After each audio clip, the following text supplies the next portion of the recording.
12টার পর সোহাকে নিয়ে হসপিটাল থেকে বের হয় শ্রবণ। পার্কিংয়ে এসে সোহাকে গাড়িতে বসালো, সিট বেল্ট লাগিয়ে দিয়ে নিচে বসলো ড্রাইভিং সিটে। গাড়ি স্টার্ট না দিয়ে আগে কল করলো সামাদ চৌধুরীর ফোনে। রিং হতে রিসিভ হয় কল। আসসালামু আলাইকুম দাদা ভাই। ওয়ালাইকুম আসসালাম দাদু ভাই, কেমন আছো? ভালো, তুমি কেমন আছো? আলহামদুলিল্লাহ ভালো। সোহা কেমন আছে? ভালো না। কেন, কি হয়েছে সোহার? জ্বর। কবে থেকে? গত রাত থেকে। এখন কেমন আছে, ডাক্তার দেখিয়েছ? জ্বর এখন নেই, ডাক্তার দেখিয়ে হসপিটাল থেকে মাত্র বের হলাম। জ্বর ছাড়া আরও কিছু হয়েছে কি? হাতে শিং মাছের কাঁটা ফুটেছে। আল্লাহ, কিভাবে, কবে? গতকাল 11টার দিকে ফুটেছিল বোধহয়। মাছ কাটতে গিয়ে হাতে কাঁটা ফুটিয়ে নিয়েছিল। সোহা মাছ কাটতে পারে, তাও আবার গেছে শিং মাছ কাটতে। হাতের কি অবস্থা এখন? ফুলে গেছে অনেকটা। বাড়ি থেকে একজন মেড পাঠিয়ে দিও। মাজেদা আন্টি দেশের বাড়িতে গেছেন, 2 দিন পর ফিরবেন। দুপুরে রান্না করতে হবে, দ্রুত পাঠিয়ে দিও। এখন গিয়ে রান্না করতে করতে তো অনেক দেরি হয়ে যাবে। বাড়িতে রান্না হয়ে গেছে দুপুরের। এখান থেকে খাবার নিয়ে যাই এখন। মেড গিয়ে না হয় রাতের খাবার রান্না করবে। আচ্ছা, নিয়ে এসো। আচ্ছা, আসছি, রাখছি। কল কেটে দিল শ্রবণ। সোহার দিকে তাকিয়ে দেখলো সোহা ওর দিকে তাকিয়ে আছে। কিছু বলবি? সোহা দুদিকে মাথা নাড়ল। খাবি কিছু? ইচ্ছে করছে না। শ্রবণ গাড়ি স্টার্ট দিল। সোহা চোখ বন্ধ করে নিল, ভালো লাগছে না। কলিং বেলের শব্দে বিছানা ছেড়ে উঠে দাঁড়ালো শ্রবণ। দাদাভাই এসেছেন বোধহয়। দরজা খুলে দেখল দরজার সামনে সামাদ চৌধুরীর সঙ্গে সিয়াম আর স্পর্শ দাঁড়িয়ে আছে। স্পর্শ বলল, কেমন আছো ভাইয়া? ভালো, তুমি কেমন আছো? ভালো। ভেতরে এসো তোমরা। ভাইয়া কেমন আছো? ভালো, তুই কেমন আছিস? ভালো। সোহা কোথায়? বেডরুমে। যাই, যা।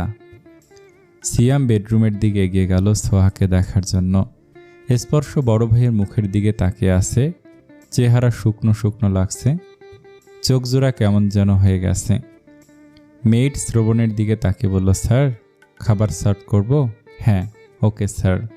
মেয়েট ডাইনিং টেবিলের দিকে এগিয়ে গেল। শ্রবণ ছোট ভাই আর দাদাকে নিয়ে বেডরুমে এলো সোহার সঙ্গে দেখা করাতে।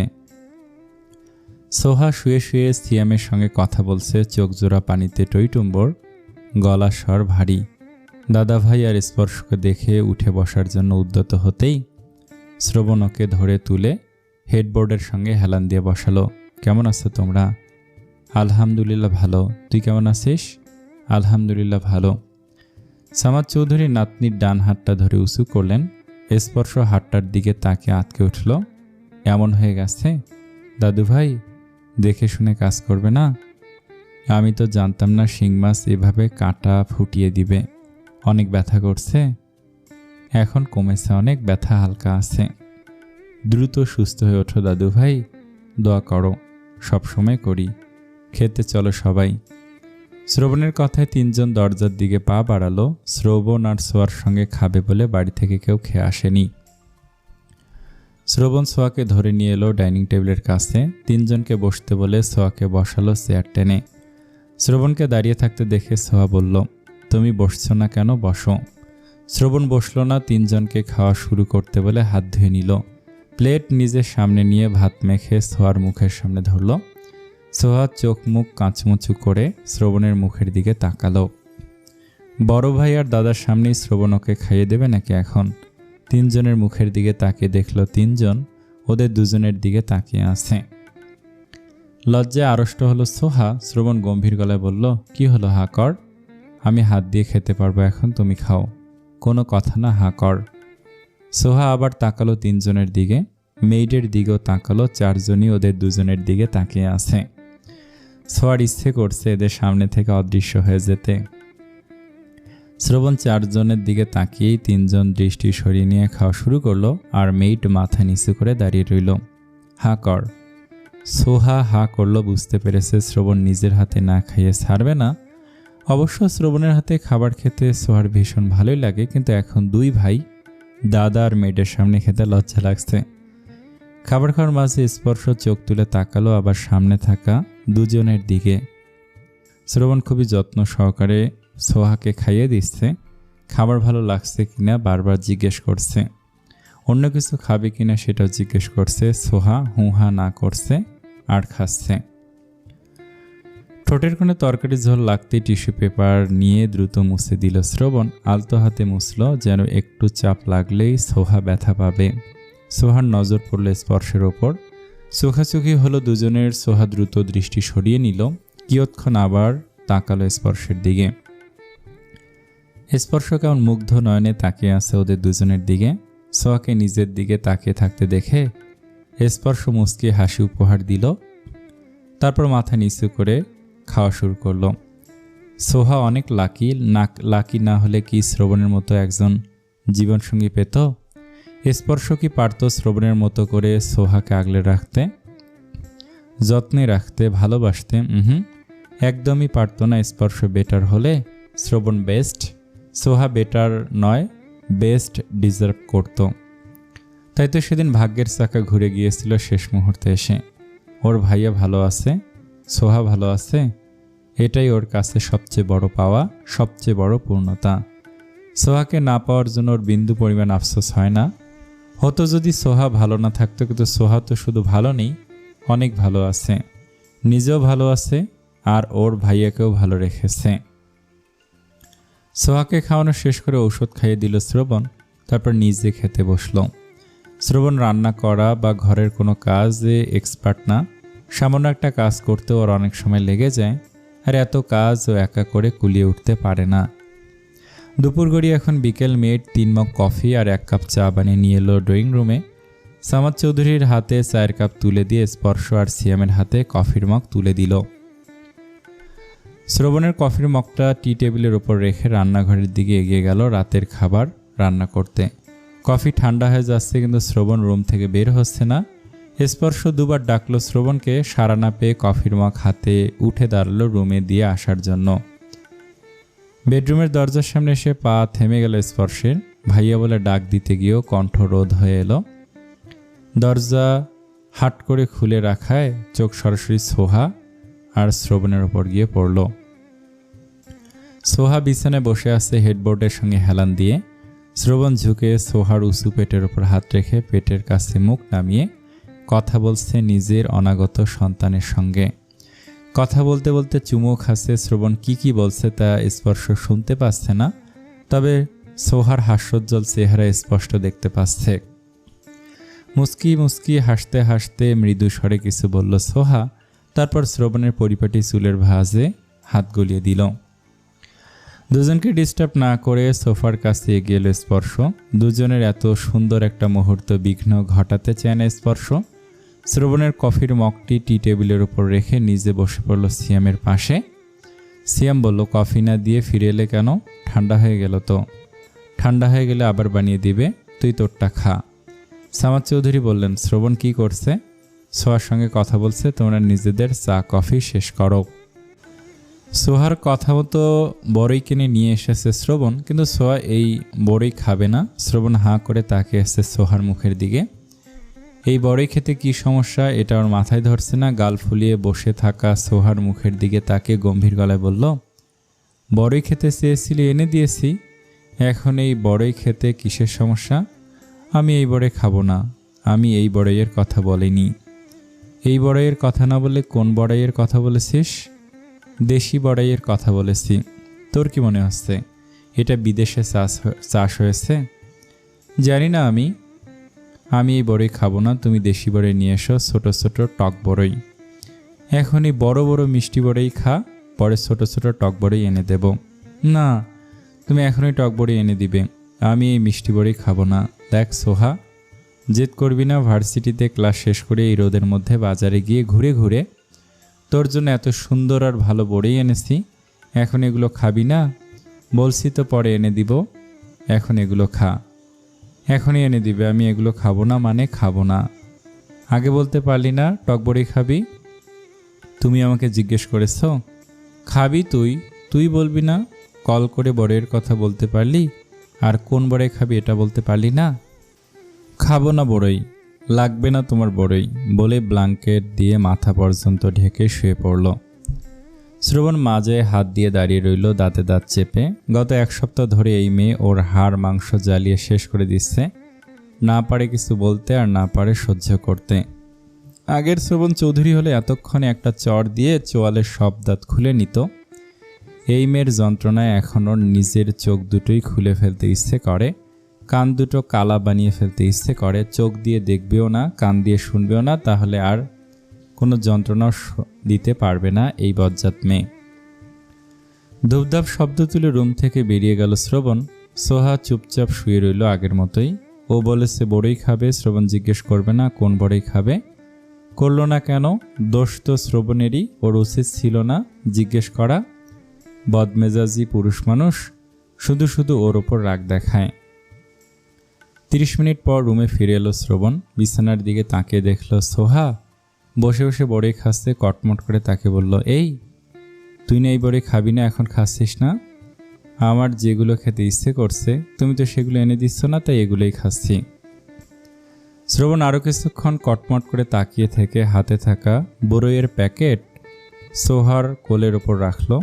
সোহা প্যাকেট খুলে দেখল 2 রকমের বড়ই। বড়িগুলো দেখে সোহার চোখ জুড়িয়ে গেল, মনে শান্তি লাগলো, জিভে জল চলে এলো। শ্রবণের দিকে তাকে বলে, এত বড়ি কেন? একটা বেশি টক আর একটা কম টক নিয়ে আসার পর আবার যেন বাহানা করতে না পারিস সেজন্য দুটোই নিয়ে এসেছি। এতগুলো খাবো কিভাবে? সারাদিন খাবি? আগামীকাল থেকে রোজা শুরু, সারাদিন কিভাবে খাবো? একেবারেই খেয়ে ফেল সব, আমাকেও খেয়ে ফেল। তোর এই যন্ত্রটা আর ভাল লাগে না। আমারও ভাল লাগে না, ধ্যাত। শ্রবণ মেজাজ দেখে সোহার সামনে থেকে সরে ড্রেসিং টেবিলের সামনে এসে দাঁড়ালো। হাতের ঘড়ি খুলতে খুলতে আবার তাকালো সোহার দিকে। সোহা হাতের ইশারায় শ্রবণকে কাছে ডাকলো। ঘড়ি খুলে রেখে শার্টের বোতাম খুলতে খুলতে এগিয়ে এলো সোহার কাছে। সোহা নিজের কোলের উপর থেকে বড়ইয়ের প্যাকেট সরিয়ে রাখল। শ্রবণকে বসতে বলল নিজের সামনে। শ্রবণ বসতে সোহা ওর গলা জড়িয়ে ধরল। উচ্ছ্বসিত কণ্ঠে বলল, তুমি অনেক ভালো বাবুর আব্বু। একদম নাটক করতে আসবি না। নাটক করছি না আমি, তুমি আসলে অনেক ভালো। ছোট বাচ্চাদের মতো মুখ দিয়ে উম্মা বলে চুমু খেলো শ্রবণের গালে। শ্রবণ হেসে ফেলল সোহার এমন কাজে। সোহাকে ধরে কোলের ওপর শোয়ালো। এলোমেলো চুলগুলো মুখের ওপর থেকে সরিয়ে দিতে দিতে বলল, এত বজ্জাত হয়েছিস কবে থেকে? তোমার আশকারা পাই যাবে থেকে। কি বললি? কিছু না। বিড়বিড় করে বলায় শ্রবণ শুনতে পায়নি সোহার বলা কথাগুলো। সোহা শ্রবণের 2 গালে 2টো চুমু খেয়ে সরে এলো ওর কাছ থেকে। পুনরায় আগের জায়গায় বসে মিষ্টি বড়ি খেতে শুরু করলো। শ্রবণ গায়ের শার্ট খুলে ফেলল। সোহা শ্রবণের মুখের দিকে তাকিয়ে আদুরে গলায় বলল, ও বাবুর আব্বু, কটা টক বড়ই ধুয়ে এনে দাও না। শ্রবণ হাত বাড়িয়ে বড়ইয়ের প্যাকেট হাতে নিয়ে বসা থেকে উঠে দাঁড়িয়ে বলল, এই কদিন এত অলস হয়েছিস যে 1 গ্লাস পানি ভরে খেতে এখন তোর কষ্ট লাগে। সোহা বলল না কিছু, আসলেই এখন অলস হয়ে গেছে, কিছু করতে ইচ্ছে করে না। শ্রবণ রুম থেকে বের হতে হতে বিড়বিড় করে বলল, আমার এত ধৈর্য হলো কিভাবে? নিজের ধৈর্য দেখে নিজেরই অবাক লাগে। আসরের নামাজ আদায় করে বাবুর জন্য কাঁথা সেলাই করতে বিছানায় উঠে ঠেস দিয়ে বসলো সোহা। বেশ কয়েকটা সেলাই করা হয়ে গেছে। শ্রবণ ভার্সিটিতে চলে গেছে, একা একা বসে থাকতো, তাই সেই সময়টুকুতে একটু একটু করে সেলাই করত। মাজেদা আন্টিকে দিয়ে প্রয়োজনীয় সব কিছু আনিয়ে নিয়েছিল, আর সেলাই করা ইউটিউব থেকে শিখেছে। বাবুর কাঁথা লাগবে এটাও ইউটিউবে একটা ভিডিও দেখে মাথায় এসেছিল, তারপরে নিজ হাতে সেলাই করার ভূত ভর করে। মাছের কাঁটা ফোটার পর আর কাঁথা সেলাই করেনি কদিন। আজকে সেলাই করার ইচ্ছে জেগেছে। কফির মগ হাতে নিয়ে রুমে প্রবেশ করলো শ্রবণ। সেহেরিতে খাওয়ার জন্য মাজেদা আন্টি রান্না করেছেন এখন। সুইসতা দিয়ে সোয়াকে কিছু সেলাই করতে দেখে কপাল ভরে কুঁচকে এগিয়ে এলো কাছে। কিছুক্ষণ তাকিয়ে থাকার পর বলল, কি সেলাই করছি সেটা? সোহা শ্রবণের মুখের দিকে একবার তাকিয়ে আবার সেলাই করতে করতে বলল, বাবুর জন্য কাঁথা সেলাই করছি। কার জন্য কি সেলাই করছিস? কানে কি সমস্যা হয়েছে? চোখের পাওয়ারও বোধহয় বেড়ে গেছে, তাই না? বাবুর জন্য কাঁথা সেলাই করছি। কেন লাগবে তাই? শ্রবণ সোহার পাশে বসলো। বাম হাতে ছোট কাঁথাটা নেড়ে চেড়ে দেখলো সুন্দর ডিজাইন করে ফুল তুলেছে। কফি খেতে খেতে সোহার সেলাই করা দেখতে লাগলো। কতদিন ধরে সেলাই করিস? অনেক দিন। কটা সেলাই করা হয়েছে? 6টা বা 7টা। এতগুলো? সেগুলো কোথায়? কাভার্ডে? এতদিন আমার নজরে পড়েনি কেন? তুমি দেখনি তাই? শ্রবণ বিছানা ছেড়ে নেমে কাভার্ডের কাছে এগিয়ে এলো, ভেতর থেকে বের করলো 7টা কাঁথা। সবগুলোর কালার ভিন্ন, নকশি ভিন্ন। সবগুলো নিয়ে বিছানার কাছে এগিয়ে এলো, ভাঁজ খুলে দেখলো ভালোভাবে। বের কর, কোলে নিব আমি। কি বের করব? বাবুকে। বিস্ময় নিয়ে কিছুক্ষণ তাকিয়ে রইল সোহা। নিজের উঁচু পেটের দিকে তাকিয়ে আবার শ্রবণের মুখের দিকে তাকালো, তারপর বলল, এসো বের করো তুমি। সময় যায় না কেন? কবে হবে? আর কত ধৈর্য ধরে অপেক্ষা করব? হওয়ার সময় হতে এখনো অনেক দেরি। উল্টাপাল্টা কথা না বলে কাঁথা যেখান থেকে এনেছো সেখানে রেখে এসো। শ্রবণ একটা কাঁথা সোহার পেটের উপর রাখলো, পেটের দুপাশে 2 হাত রেখে বলল, আব্বু দ্রুত চলে এসো তো, আর ভাল লাগে না। সোহা বিড়বিড় করে বলল, বাবু হওয়ার পর বলবে তোদের মা ছাওয়ের যন্ত্রণায় আর ভাল লাগে না। এই ডাইনির বাচ্চা, কি বললি তুই? কিচ্ছু বলিনি। এগুলো যেখান থেকে এনেছো সেখানে নিয়ে রেখে এসো। শ্রবণ কিছুক্ষণ তাকে রইল সোহার মুখের দিকে। এই ডাইনির বাচ্চা বিড়বিড় করে মাঝে মধ্যে কি বলে, ওকে গালি দেয়? তাই হবে হয়তো, শুনতে পায় না বলে, নয়তো কানসা বরাবর একটা দিয়ে কালা বানিয়ে দিত। ছোট ছোট কাঁথাগুলো ভাঁজ করে আগের জায়গায় রেখে এলো, বিছানায় উঠে বসলো সোহার গা ঘেঁষে। সোহা একবার তাকালো শ্রবণের মুখের দিকে, তারপর পুনরায় সেলাই করায় মনোযোগ দিল। শ্রবণ মনোযোগ সহকারে আরও কিছুক্ষণ দেখলো কিভাবে সেলাই করতে হয়। সোহার হাত থেকে টেনে নিল কাঁথা আর সুই। সোহা ভীষণ বিরক্ত হলো শ্রবণের কাজে। কপালে কয়েক ভাঁজ ফেলে বলল, কি হয়েছে? এভাবে কাঁথা টেনে নিলে কেন? দাও, সেলাই করব। শ্রবণ গম্ভীর গলায় বলল, আমি সেলাই করব। কি? তুমি সেলাই করবে? সেলাই করতে পারো তুমি? শ্রবণ চৌধুরী পারে না এমন কোনো কাজ নেই, কথা না বলে চুপচাপ দেখো শুধু। শ্রবণ চৌধুরী পারে না এমন অনেক কাজ আছে। শ্রবণ কটমট করে তাকালো সোহার মুখের দিকে। সোহা মিনমিন করে বলল, কাঁথাটা দাও এদিকে। আজ কাঁথা সেলাই করে তোকে দেখিয়ে দেব শ্রবণ চৌধুরীও পারে। পারতে হবে না, রেস্ট করো তুমি, কাঁথাটা দাও এখন আমার কাছে। শ্রবণ বলল না কিছু, কাঁথাও দিল না। কাঁথা ঠিকঠাক মতো ধরে সুই গাঁথল আর সঙ্গে সঙ্গে আহ শব্দ উচ্চারণ করে কাঁথা ফেলে দিয়ে বাম হাত ঝাঁকাতে শুরু করলো। সোহা শ্রবণের হাতটা ধরে সম্মুখে স্থির করল। কাঁথা সেলাই করতে গিয়ে নিজের আঙ্গুলে সুই ফুটিয়ে দিয়েছে। আঙ্গুলের ডগা থেকে রক্ত বের হচ্ছে। শ্রবণের হাতে রক্ত দেখে সোহার কষ্ট লাগার বদলে ভীষণ হাসি ফেল। ফিক করে হেসে ফেলল। কাঁথা সেলাই করতে হতো, তোমার হাত নয়। শ্রবণ দাঁতে দাঁত চেপে বলল, মজা করছিস আমার সঙ্গে? সোহা দুদিকে মাথা নেড়ে টিস্যু পেপার দিয়ে আঙ্গুলের রক্ত মুছে চেপে ধরে রইল। শ্রবণ জোর করে সোহার হাত থেকে নিজের হাত ছাড়িয়ে নিল। আঙুলের দিকে তাকিয়ে দেখল আবার রক্ত বের হচ্ছে। সোহা টিস্যু পেপার দিয়ে পুনরায় চেপে ধরল। কি জোরেই না সুইটা ফুটিয়েছে আঙুলে। শ্রবণের মুখের দিকে তাকিয়ে বলল, এভাবে কেউ নিজের আঙুলে সুই ফোটায়? আমি জানতাম নাকি যে আঙুলে ঢুকে যাবে? বলেছিলাম তো পারবে না। শ্রবণ আবার হাত ছাড়িয়ে নিয়ে কাঁথা হাতে নিল, সুই হাতে নিয়ে বলল, আমি অবশ্যই পারবো। আবার হাতে সুই ফুটে যাবে। জেদ বাদ দাও, তুমি সব পড়ো, আমি মেনে নিয়েছি, এখন কাঁথা দাও আমার কাছে। শ্রবণ দিল না কাঁথা, কিন্তু সেলাই করতে গিয়েও করতে পারল না। কাঁথা সোহার হাতে দিয়ে গম্ভীর গলায় বলল, কিভাবে সেলাই করতে হয় ভালোভাবে দেখা আমাকে। সোহা সেলাই করলো আর শ্রবণকে শেখালো সেলাই করা। শ্রবণ কাঁথা হাতে নিয়ে আবার সেলাই করার চেষ্টা করলো, আর এবার সফল হলো কিছুটা। সোহা বলল, সেলাই আরও ছোট ছোট করে তোলো, বেশি বড় হয়ে গেছে। শ্রবণ ঘাড় কাত করে তাকালো সোহার মুখের দিকে। সোহা দৃষ্টি সরিয়ে নিতেই শ্রবণ আবার সেলাই করতে শুরু করলো। সেলাই ঠিকঠাক মতো হচ্ছে দেখে বিশ্ব জয় করা হাসি দিল। হ্যাঁ, শ্রবণ চৌধুরী পারে না এমন কোনো কাজ নেই। সেলাই করতে করতে বেশ কয়েকবার সুইয়ের খোঁচা খেলো 2 হাতেই। সুতো শেষ, এখন আবার সুতো লাগাতে হবে সুইয়ে। সোহা সুই নেওয়ার জন্য হাত বাড়িয়ে বলল, সুই দাও, সুতো লাগিয়ে দেই। শ্রবণ সোহার হাত সরিয়ে দিল ধাক্কা দিয়ে, ভাব নিয়ে বলল, সুতো লাগাতে পারবো আমি। হ্যাঁ, শ্রবণ চৌধুরী পারে না এমন কোনো কাজ তো নেই এই দুনিয়ায়। শ্রবণ ঘাড় কাত করে তাকালো সোহার মুখের দিকে। বিড়বিড় করে কি বলল এই ডাইনির বাচ্চা। সোহার কথা মাথা থেকে ছেড়ে ফেলে শুয়ে সুতো লাগাতে ব্যস্ত হলো, কিন্তু কিছুতেই লাগাতে পারছে না। শ্রবণের সুতো লাগানোর ভঙ্গি দেখে মুচকি মুচকি হাসতে শুরু করলো সোহা। কয়েক মিনিট পরেও যখন সুতো লাগাতে পারল না, তখন সুই সুতো সোহার হাতে দিল। সুইয়ের পাছায় সুতো লাগানো অনেক প্যারা, ঢুকছে না কিছুতেই।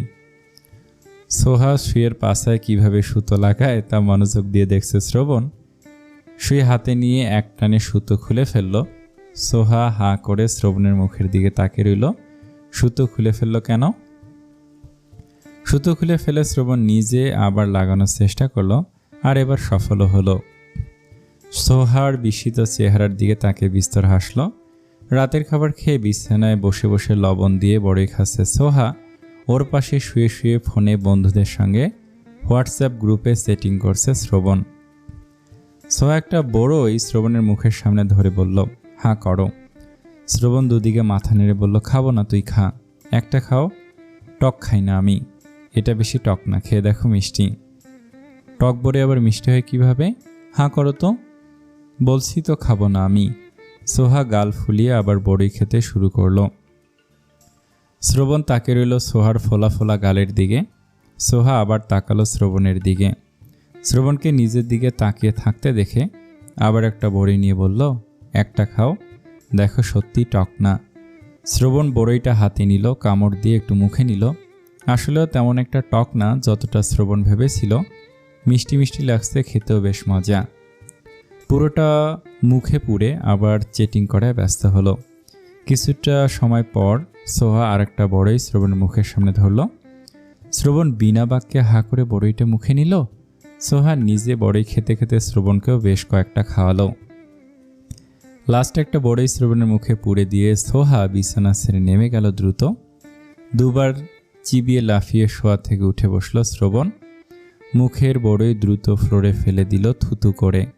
রেগে সোহার দিকে তাকে বলে, এই ডাইনির বাচ্চা, আমার সঙ্গে বাটপাড়ি, কত বড় কলিজা তোর! তুই আমার সামনে বসে আমার সঙ্গে বাটপাড়ি করলি? সোহা দূরে দাঁড়িয়ে মিটিমিটি হাসছে। বড়ইটা যা টক ছিল, কামড় দিতে সোহার শরীর ঝাঁকি দিয়ে উঠেছিল। পরে মাথায় দুষ্টু বুদ্ধি চাপে আর বড়ইটা শ্রবণের মুখে পুড়ে দেয়। শ্রবণের দাঁত শিরশির করছে, গা ঝাঁকি দিচ্ছে এখনো।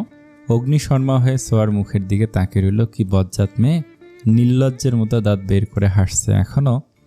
ইচ্ছে করছে ছুটে গিয়ে ঠাস করে একটা লাগিয়ে দিতে। আঙুল তুলে দাঁতে দাঁত চেপে বলল, তোকে তো পরে দেখে নিব। পরে দেখবে কেন? এখনই ভালোভাবে দেখে নাও। শ্রবণ বিছানা ছেড়ে হাত তুলে তেড়ে এলো সোহাকে মারার জন্য। সোহা ভয় পেয়ে সামনে দুহাত দিয়ে বাধা দেওয়ার মতো করে ধরে মাথায় একদিকে হেলিয়ে নিল, চোখ খিসে বন্ধ করে। শ্রবণ বাম হাতে স্বর উঁচু করে রাখা হাত দুটো ধরে ডান হাতটা গালে বোলাতে বোলাতে বলল, এখন যদি এখানে একটা লাগাই তাহলে কেমন হবে? সোহা ভয়ার্ত দৃষ্টিতে তাকালো শ্রবণের মুখের দিকে। ভয় জড়ানো গলায় কাঁদো কাঁদো হয়ে বলল, খুব ব্যথা পাবো তাহলে। তাহলে রাগাস কেন? আমি কি জানতাম নাকি তুমি এত রেগে যাবে? জানতি না? সোহা দুদিকে মাথা নাড়ল। শ্রবণের রাগী চেহারা দেখে চোখ দুটো পানিতে টইটুম্বুর হয়ে উঠেছে। শ্রবণ সোহার হাত থেকে প্লেটটা নিয়ে বলল, যা ঘুমা। সোহা ফ্রেশ হয়ে এসে শুয়ে পড়ল একটা বাক্য উচ্চারণ না করে। শ্রবণ লাইট অফ করে নিজে শুয়ে পড়ল। সোহা আজ আসলো না শ্রবণের বুকে, দূরেই শুয়ে রইল উল্টো ফিরে।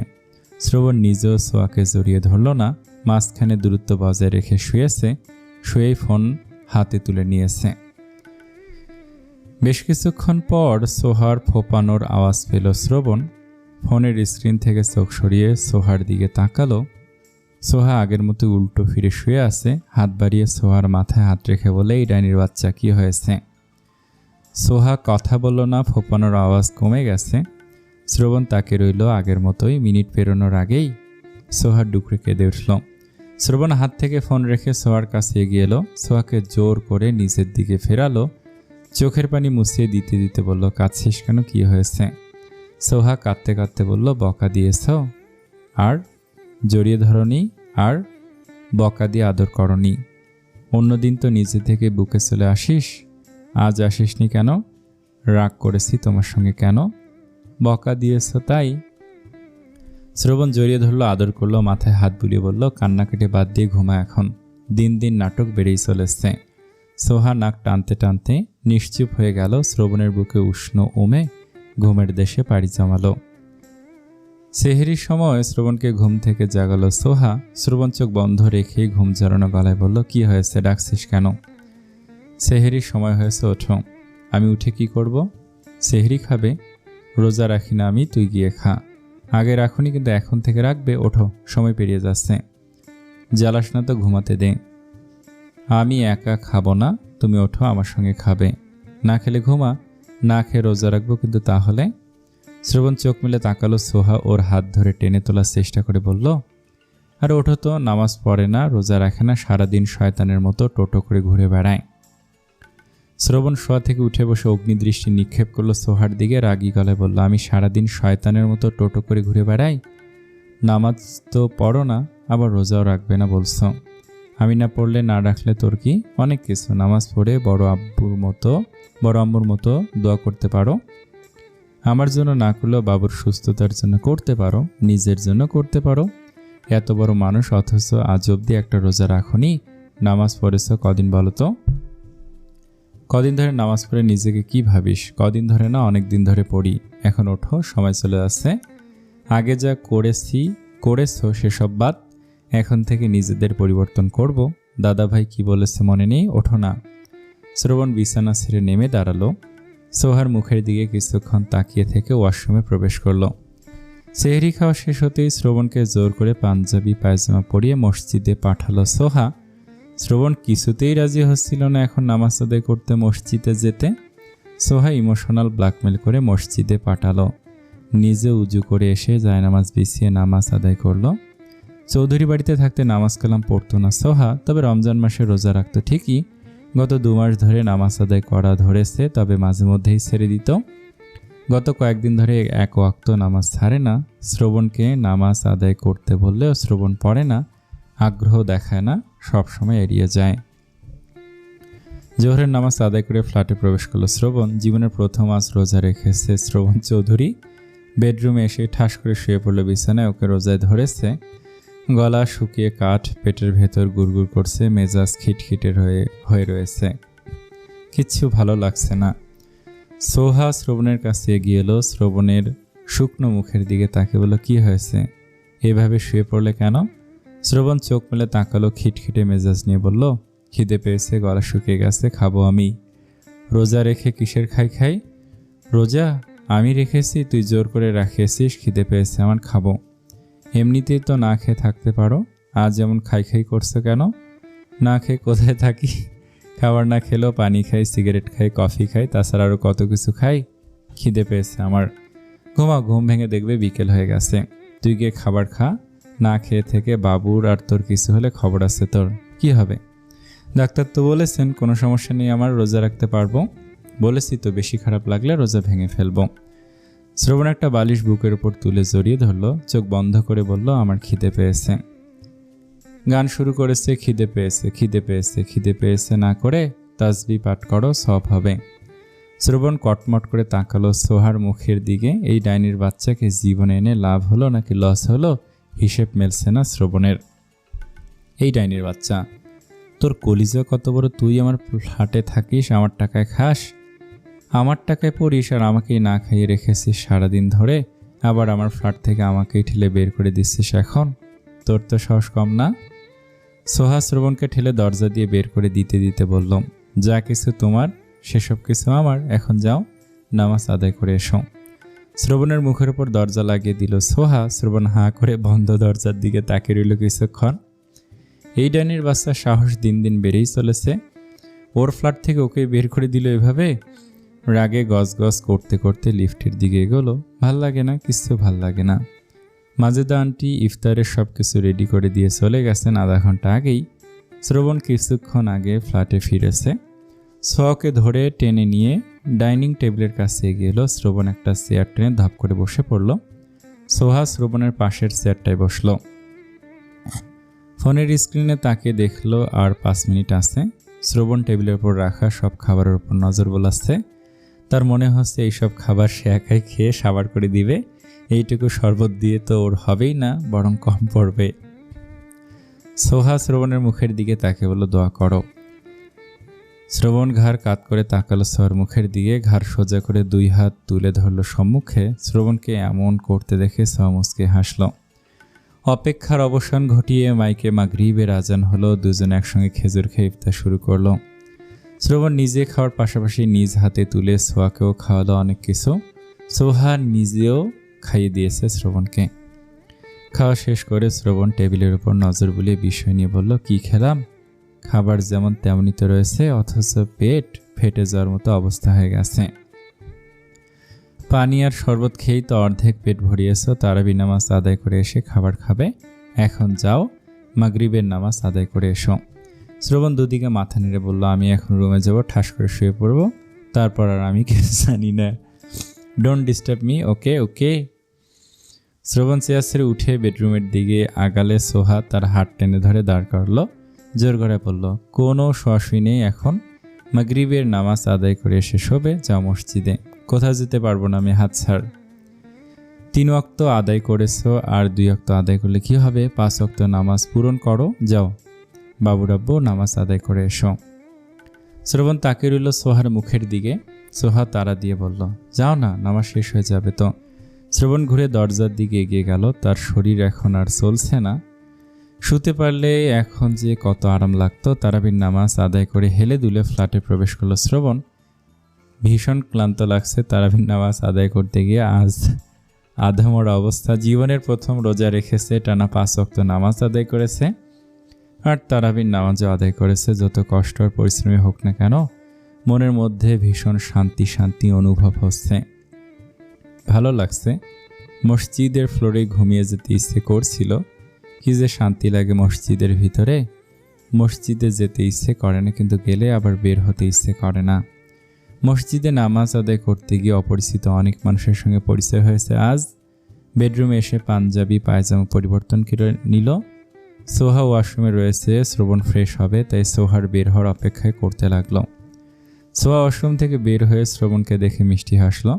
বিনিময়ে শ্রবণ গম্ভীর হয়ে তাকিয়ে রইল। ওয়াশরুমে প্রবেশ করলো। ফ্রেশ হয়ে এসে দেখলো সোহা রুমে নেই। রুম থেকে বেরিয়ে দেখলো সোহা খাবার বাড়ছে প্লেটে। শ্রবণ কাছে এগিয়ে এসে 1 গ্লাস পানি খেলো। রুমের দিকে পা বাড়িয়ে বলল, তুই খেয়ে আয়, আমি শুলাম। শুলাম মানে কি, খাবে না? এই কোথায় যাচ্ছ? দাঁড়াও, খেয়ে যাও। খিদে নেই, খাবো না, তুই খেয়ে আয়। কটা ছোলামুড়ি খেয়েই তোমার পেট ভরে গেছে। সারাদিন খাই খাই করে এখন না খেয়ে ঘুমাবে? শ্রবণ কিছু বলল না, সোজা রুমে ঢুকে গেল। সোহা একটা প্লেটে একটি ভাজি নিল আর একটু তরকারি নিল। এক হাতে প্লেট আর এক হাতে পানির জগ নিয়ে রুমে এলো। শ্রবণ শুয়ে পড়েছে। সোহা পানির জগ রেখে প্লেট হাতে নিয়ে শ্রবণের পাশে বসলো। গায়ে ধাক্কা দিয়ে ডেকে বলল, ওঠো, খাও। শ্রবণ তাকালো, ঠান্ডা গলায় বলল, আমার খিদে নেই, তুই খা, তারপর ঘুমা। সারাদিন না খেয়ে খিদে পেয়েছে গান করলে, এখন খিদে কোথায় গেল? অল্প খাও, ওঠো। আমার সত্যিই খিদে নেই, বিরক্ত না করে নিজে খেয়ে ঘুমা। আমার ঘুম পেয়েছে। তারাবির নামাজ পড়ার সময় সেজদা দিয়ে আর উঠতে ইচ্ছে করেনি, ইচ্ছে করছিল ওভাবেই ঘুমিয়ে পড়ি। ওঠো, আমি খাইয়ে দিচ্ছি, তুমি না খেয়ে ঘুমালে আমি শান্তি পাবো না। শ্রবণ তাকিয়ে রইল সোহার মুখের দিকে। সোহা শ্রবণের গালে 1 হাত রেখে বলল, ওঠো, আমি খাইয়ে দিব। শ্রবণ শোয়া থেকে উঠে বসলো। সোহা ভাত মেখে শ্রবণের মুখে পুড়ে দিল। শ্রবণ চিবোতে চিবোতে বলল, তুইও খা, আমি এত খাবো না। শ্রবণকে খাওয়াতে খাওয়াতে সোহা নিজেও খেতে লাগলো। ওরও ক্লান্ত লাগছে, ঘুম পাচ্ছে, তেমন একটা খেতে ইচ্ছে করছে না। খাওয়া শেষ করে সোহা বাড়তি সব খাবার ঢেকে রেখে এলো। আবার ফ্রেশ হয়ে এসে লাইট অফ করে শুয়ে পড়লো শ্রবণের বুকে মুখ গুজে। শ্রবণ যত্নের সঙ্গে আগলে নিল, ললাটে ওষ্ঠ শুয়ে দিল গভীরভাবে। আজ দ্বিতীয় রোজা। জোহরের নামাজ আদায় করে ফ্ল্যাটে ফিরল শ্রবণ। কচ্চপের গতিতে রুমে এসে দেখল সোহা কোরআন শরীফ তেলাওয়াত করছে। শ্রবণ এগিয়ে এসে সোহার পাশে বসে পড়ল। শ্রবণ লাস্ট কবে কোরআন শরীফ তেলাওয়াত করেছিল ওর মনে পড়ছে না। হাই স্কুলে থাকাকালীন বোধহয় তেলাওয়াত করা হয়েছিল শেষবার। 7-এ ওঠার পর সামাদ চৌধুরী একজন হুজুরকে দিয়ে কোরআন শরীফ তেলাওয়াত আর নামাজ আদায় করা শিখিয়েছিলেন। বাকি 3 নাতি নাতনিকে উনি নিজ দায়িত্বে হুজুর রেখে কোরআন শরীফ তেলাওয়াত আর নামাজ আদায় করা শিখিয়েছেন। ছেলে আর ছেলের বউরা তো শুধু একাডেমিক পড়াশোনা করাতেই ব্যস্ত, দিনের দিকে তাদের কোনো ধ্যান জ্ঞান নেই। সামাদ চৌধুরী হাজারবার বলেও ছেলে আর ছেলের বউদের দিনের পথে নিয়ে আসতে পারেন না। নামাজ কালামের প্রতি কেউ ঝোঁকে না, দিনের পথে এক পা আগায় না। যার যার কবরে সে যাবে, উনি শুধু নিজের দায়িত্ব পালন করেন। সোহা কোরআন তেলাওয়াত শেষ করে সামনে থেকে পাশে সরিয়ে রাখল। শ্রবণের মুখের দিকে তাকে বলল, কি হয়েছে? ভাল লাগে না? কি করলে ভাল লাগবে? জানি না। সোহা মুচকি হাসল, শ্রবণের হাত ধরে টেনে এনে নিজের উঁচু পেটের উপর রাখল। বাবু তোমাকে ডাকছে। তুমি কথা বলার পর থেকে নড়তে শুরু করেছে। শ্রবণ খুশি হলো সোহার কথা শুনে, পেটের উপর হাত বুলিয়ে ঝুঁকে চুমু খেল। পেটের সঙ্গে গাল ঠেকিয়ে সুন্দর করে মিষ্টি করে ডাকল, আব্বু, ও আব্বু। বাচ্চাটা আরও নড়ে উঠল মায়ের পেটের ভেতর। পেটের একদিকে কিছুটা উঁচু হয়ে উঠল। শ্রবণ ওষ্ঠের গভীর ছোঁয়া দিল সেখানে। সোহার উরুর উপর মাথা রেখে শুয়ে পড়ল। উঁচু পেটের উপর হাত বোলাতে বোলাতে কথা বলতে শুরু করলো নিজের অনাগত সন্তানের সঙ্গে। সোহা শ্রবণের মুখের দিকে তাকিয়ে আছে পলকহীন। শ্রবণ যখন খুশি থাকে, হাসে, তখন তাকে কতই না সুন্দর লাগে দেখতে। কথা বলতে বলতে একটু পর পর চুমু খাচ্ছে পেটে। আগের শ্রবণ আর এই শ্রবণের মধ্যে কত পার্থক্য, আকাশ পাতাল ফারাক। সেই বদরাগী খিটখিটে মেজাজের শ্রবণ চৌধুরী হারিয়ে যাচ্ছে দিন দিন। সোহা শ্রবণকে ভালো রাখতে চায়, আরও বেশি ভালো রাখতে চায়। আর কোনো দিন কোনো দুঃখ কষ্ট শ্রবণকে আর স্পর্শ না করুক। শ্রবণ সারা জীবন এমনই হাসি খুশি থাকুক, ভালো থাকুক, আর ওকে ভালোবাসে, বাকি জীবন ভালো রাখুক। আজ তৃতীয় রোজা। শ্রবণ ব্যালকনিতে বসে বসে নিজেদের সন্তানের জন্য কাঁথা সেলাই করছে মনোযোগ দিয়ে। শুয়ে বসে কোনোভাবেই ওর সময় পার হচ্ছিল না, কোনো কিছুতে মনও বসছিল না।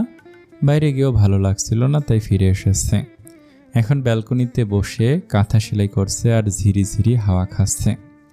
সোহা জোহরের নামাজের পর ঘুমিয়ে পড়েছে। শ্রবণ 3টার দিকে ফ্ল্যাটে ফিরে এসেই দেখেছে সোহা ঘুমিয়ে গেছে। ফোনের ভাইব্রেশনের শব্দে মনোযোগে বিঘ্ন ঘটে। পাশে থাকা ফোনের স্ক্রিনে তাকিয়ে দেখল ভিডিও কল। রিসিভ করে পুনরায় কাঁথা সেলাই করতে ব্যস্ত হলো। একে একে গ্রুপ কলে জয়েন করলো 6 বন্ধু। হাসান বলল, শ্রবণ কই তুই? তোকে দেখা যাচ্ছে না কেন? শ্রবণ ফোনের স্ক্রিনে ঝুঁকে বলল, আসি এখানেই। কি করছিস? কাঁথা সেলাই। কি? কাঁথা সেলাই করি। কি কাঁথা সেলাই? তাও তুই করছিস?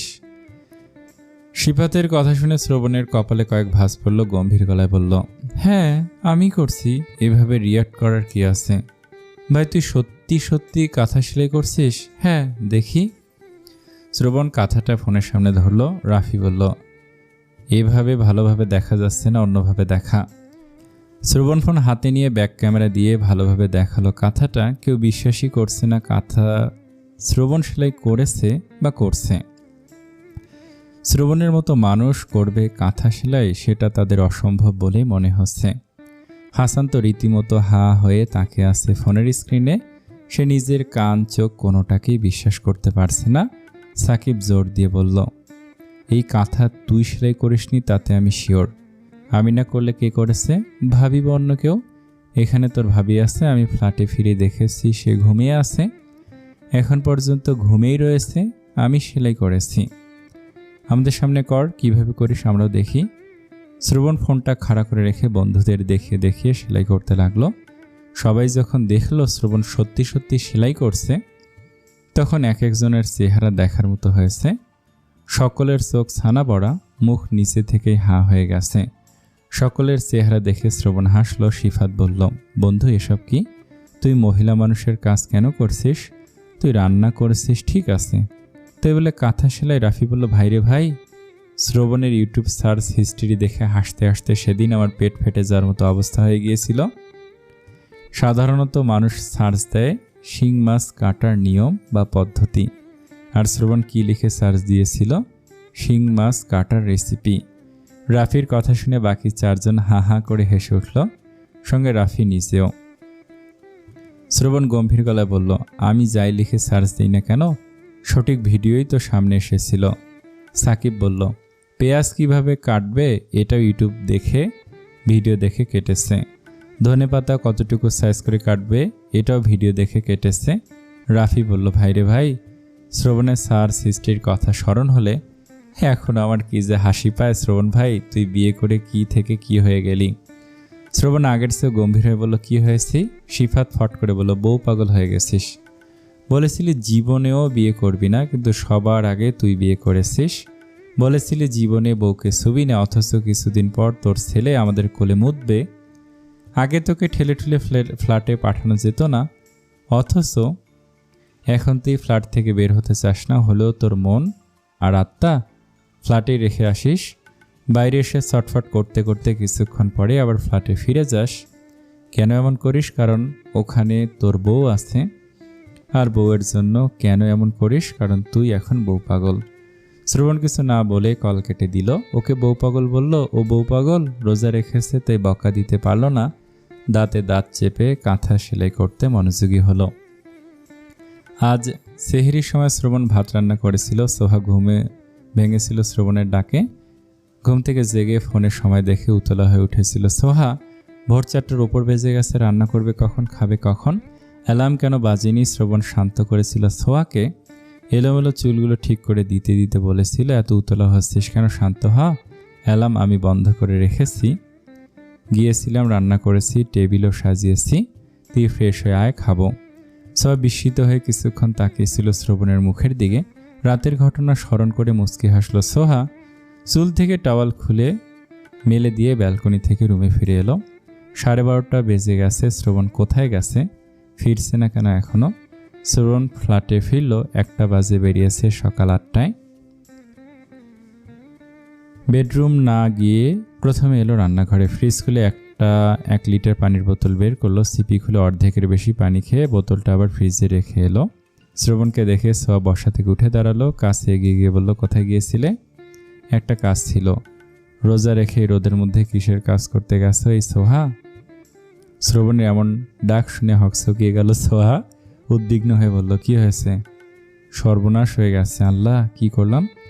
আরে কি হয়েছে বলবে তো, এমন করছো কেন? আমি যে রোজা রেখেছি সেটা ভুলেই গিয়েছিলাম, বাইরে থেকে এসে 1/2 লিটারের বেশি পানি খেয়ে ফেলেছি। মনের ভুলে? হ্যাঁ, এখন কি হবে আমার রোজা? কিচ্ছু হবে না, মনের ভুলে খেলে রোজা ভাঙে না।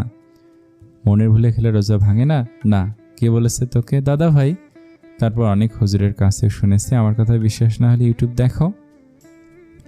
শ্রবণ প্যান্টের পকেট থেকে ফোন বের করে ইউটিউব ওপেন করলো। কয়েকজন বড় বড় হুজুরের বক্তব্য শুনলো। কলিজাটা ঠান্ডা হলো। ফোন রেখে টাওয়াল হাতে ওয়াশরুমে প্রবেশ করলো। নামাজের সময় হয়ে আসছে। মাজেদা আন্টি রান্না করছেন। শ্রবণ রান্নাঘরে প্রবেশ করলো। আন্টির দিকে তাকিয়ে বলল, আন্টি, আমি আজকে আপনাকে রান্নায় সাহায্য করব। মাজেদা আন্টি অবাক হয়ে তাকালেন শ্রবণের দিকে। শ্রবণ বলল, কি করতে হবে আন্টি? কিচ্ছু করতে হবে না বাবা, তুমি গিয়ে বিশ্রাম নাও। অনেক বিশ্রাম নিয়েছি। এই ডাল কি করবেন? বড়া ভাজবে। এইভাবেই? না, ব্লেন্ডারে ব্লেন্ড করতে হবে আগে। আচ্ছা, তাহলে আমি ব্লেন্ড করে দিচ্ছি। ব্লেন্ডার কোথায়? তোমাকে করতে হবে না, আমি করে নিব। রোজ তো আপনি করেন, আজ না হয় আমিও একটু করি। বলুন ব্লেন্ডার কোথায়? ওই তো ওখানে। শ্রবণ ব্লেন্ডার হাতে নিয়ে বলল, এটার লাইন কোথায় লাগাবো? মাজেদা আন্টি হাত দিয়ে দেখিয়ে দিলেন। শ্রবণ ব্লেন্ডারের প্লাগ ইন করে ডালের বাটি হাতে নিয়ে বলল, ডাল ধুতে হবে। হ্যাঁ। শ্রবণ ডালগুলো ভালোভাবে ধুয়ে নিল। ধোয়া শেষে ব্লেন্ডারে দিয়ে ব্লেন্ডার অন করতেই ভয় পেয়ে ব্লেন্ডার ছেড়ে বলে লাফিয়ে পিছিয়ে গেল কয়েক হাত। ওকে এভাবে ভয় পেতে আর লাফিয়ে সরে যেতে দেখে সোহা আর মাজেদা আন্টি হাঁ হাঁ করে হেসে উঠলেন। নিজের কাণ্ডে শ্রবণ নিজেও হাসলো। ব্লেন্ডার আচমকা যেভাবে শব্দ করে উঠেছে, শ্রবণ ভয় পেয়ে গিয়েছিল। হাসতে হাসতে ব্লেন্ডারের কাছে এগিয়ে এসে অফ করে। সোহা আর মাজেদা আন্টি হাসতে হাসতে নিচে বসে পড়েছেন। শ্রবণ চোখ দুটো শুরু করে দুজনকে দেখে। এভাবে হাসার কি হয়েছে? ও কি জানতো নাকি ব্লেন্ডার এভাবে শব্দ করে উঠবে? এর আগে তো কেউ ওর সামনে ব্লেন্ডার অন করেনি। জীবনের প্রথম ব্লেন্ডার অন করেছে। ভয় পাওয়াটা কি অস্বাভাবিক?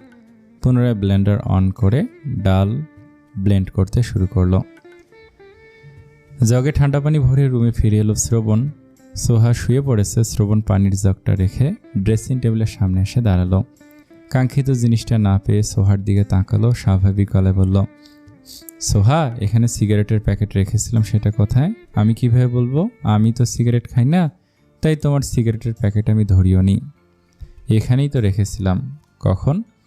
বাইরে থেকে এসে। আমি দেখিনি। সোহা চোখ বন্ধ করে নিল আবার। শ্রবণ ড্রেসিং টেবিলের প্রত্যেকটা ডয়ার খুঁজল, পুরো রুম খুঁজল, তবু সিগারেটের প্যাকেট পেল না। শ্রবণের স্পষ্ট মনে আছে সে বাইরে থেকে এসে ড্রেসিং টেবিলের উপর সিগারেটের প্যাকেট আর ফোন রেখেছিল। ফোন এখন আগের জায়গায় রয়েছে, শুধু সিগারেটের প্যাকেটটা নেই। প্যাকেটটা গেল কোথায়? হাত পা গজালো নাকি? শ্রবণ আবার এসে দাঁড়ালো সোহার পাশে, খিটখিটে মেজাজ নিয়ে বলল, এই ডাইনির বাচ্চা, বল সিগারেটের প্যাকেট কোথায় রেখেছিস? সোহা ঘুম ঘুম চোখের পাতা টেনে তুলে তাকালো, ঘুম জড়ানো ভারী গলায় বলল, তোমার সিগারেটের প্যাকেট কোথায় আমি কিভাবে বলবো? তোমার সিগারেট আমি ধরি নাকি সেগুলো দিয়ে আমার কোনো কাজ আছে? তুমি বোধহয় আনোনি, এখন ভুলে গেছ।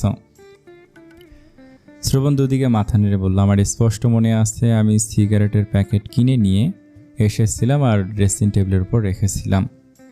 জানি না তোমার সিগারেটের প্যাকেট কোথায় গেছে, ঘুমাতে দাও, এখন সেহরিতে উঠতে হবে। শ্রবণ রুম থেকে বেরিয়ে ড্রয়িং রুমের সব জায়গায় খুঁজলো, রান্নাঘরে খুঁজতে বাদ রাখলো না, কিন্তু কোথাও তার সিগারেটের প্যাকেট নেই। একদম হাওয়া হয়ে গেছে ফ্ল্যাট থেকে। মেজাজ তো গরম হচ্ছে যে নিজেকে সামলানো কঠিন হয়ে পড়েছে শ্রবণের কাছে। এখন বাইরে যেতে ইচ্ছে করছে না, আবার সিগারেট না খাওয়া পর্যন্ত শান্তিও লাগবে না। 24 ঘন্টার বেশি হয়ে গেছে সিগারেট খায় না। তারাবির নামাজ আদায় করে ফ্ল্যাটে ফেরার পথে সিগারেটের আস্তে একটা প্যাকেট কিনে নিয়ে এনেছে। এখন সে প্যাকেট ফ্ল্যাটের কোথাও নেই, কেমনটা লাগে। ড্রেসিং টেবিলের ডয়ার থেকে ওয়ালেট বের করে টাকা হাতে নিল, ফোন হাতে নিয়ে দরজার দিকে পা বাড়াতেই সোহা পিছু ডেকে বলল, কোথায় যাচ্ছ? বাইরে, তুই ঘুমা, আমি আসছি কিছুক্ষণ পর। বাইরে কি করতে যাবে? সিগারেট কিনতে। একটা সিগারেট খাওয়ার জন্য এখন এই ক্লান্ত শরীর টেনে নিয়ে বাইরে যাবে? এই বিষাক্ত ধোঁয়া না উড়ালে কি হবে? এসে ঘুমাও, ভালো লাগবে। শ্রবণ কিছু না বলে রুম থেকে বেরিয়ে গেল। সোহা গলা ছেড়ে ডেকে বলল, ও বাবু রাব্বু, শোনো আমার কথা। শ্রবণ ফিরে এলো রুমে। শ্রবণের চেহারা দেখে বোঝা যাচ্ছে সে ভীষণ বিরক্ত বোধ করছে। তিরিক্ষি মেজাজ নিয়ে বলল, বল কি বলবি? কিছু আনা লাগবে? এখানে আসো, দেখো বাবু কিভাবে নড়ছে। শ্রবণ কাছে গেল, সোহার পেটের পর হাত রেখে দেখল বাবু অনেক নড়ছে। সোহা শোয়া থেকে উঠে বসে শ্রবণের হাত ধরে বিছানায় বসালো। উঠলি কেন? তোর না ঘুম পেয়েছে ভীষণ? তুমি দূরে গেলে ভালো লাগে না, আসো একসঙ্গে ঘুমাই। তুই ঘুমা, আমি সিগারেট কিনে নিয়ে আসছি।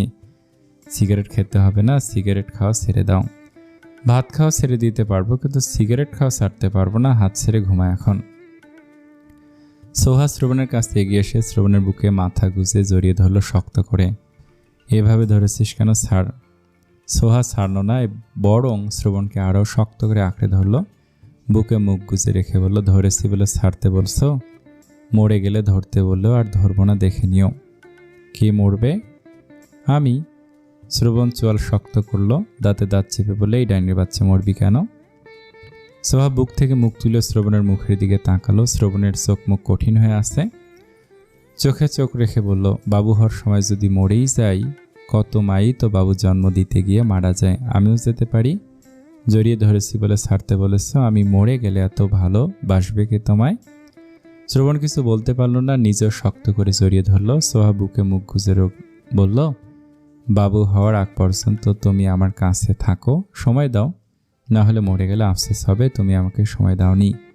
শ্রবণ মৃদু স্বরে বলল, তোকে সময় দিই না আমি? তোর কাছে থাকি না? এই যে এখন বাইরে যেতে চাইছ, 5 মিনিট লাগতো বাইরে থেকে ঘুরে আসতে। 5 মিনিটই অনেক সময়।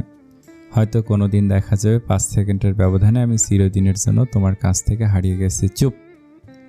আর একটা উল্টাপাল্টা কথা বললে ধরে আছাড় মারব। সোহা মুচকি হাসলো। শ্রবণ সোহাকে শুয়ে দিয়ে লাইট অফ করে শুয়ে পড়ল, সোহাকে আগলে ধরে।